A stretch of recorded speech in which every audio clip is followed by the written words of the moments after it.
liggéey ci la revivification du patrimoine culturel de la tidjaniya particulièrement bu kër Seydi Hadji Malick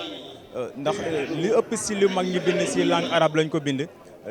Information yi ci bari accessible surtout à la jeunesse ñu jéem a fexe ba objectiver la subjectivité information yi nga xam ni lépp loo xam ne dañ ko waxoon muy lu mystique wala lu scientifique ñu jéem ko décortiquer ndax mag ñi ils sont à la fois des mystiques et des scientifiques mais c'est langage bi ñu doon utiliser accessible à la masse populaire moo tax ñu jéem ko utiliser traduire ko ci langue boo xam ne nit ñi dinañ ko mën a jot mën ko jëriñoo mu mën a def ay jeexital seen dund. bu ñu ñëwee nag ci congrès ren bi ñoo ngi doon liggéey ci ay tableau yoo xam ni thème bu njëkk bi moo ngi nekkoon le modèle sous-thème bu njëkk moo ngi nekkoon le modèle soufi de développement à l'aune des enseignements de Maodo. ñu defar benn tableau tuddee ko tasawuf liggéey ci liggéey bu am solo ñu defaraat beneen tableau boo xam ne aussi ñoo ngi ci liggéey ci tuddee ko équilibre ndax boo xoolee fi jamono toll ñu ngi wax ci sous-thème les formes de capacitation dans une société en parfaite mutation ñu liggéey ci benn tableau wax équilibre bi nga xam ne mënul ñàkk ci dund pour que dund bi mën a continuer di perpétuel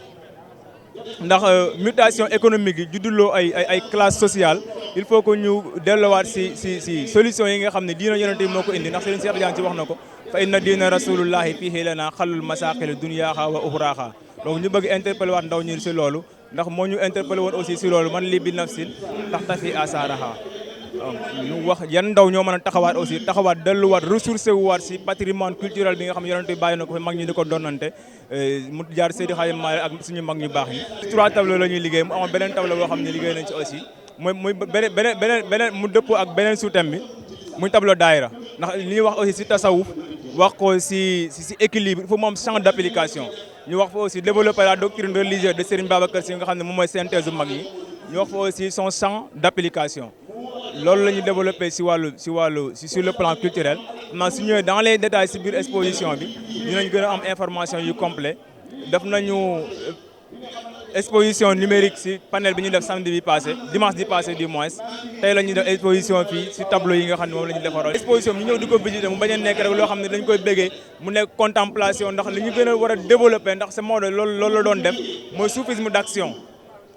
ndax penc ci ñaar lay jage mooy verbe ak jëf kaddu ak jëf la penc di jage verbe bi fexe nañ ba génne ko mu nekk le verbe sublime et délicat le verbe coranique fexe nañ ba génne ko jagleel ko ñi nga xam ne ñoo ñëwoon visite exposition bi kon li ci des rek mooy fexe ba verbe boobu mën a judduloo ay valeur mën a judduloo ay vertu mën a def ay jeexital yoo xam ne positif la ci biir société bi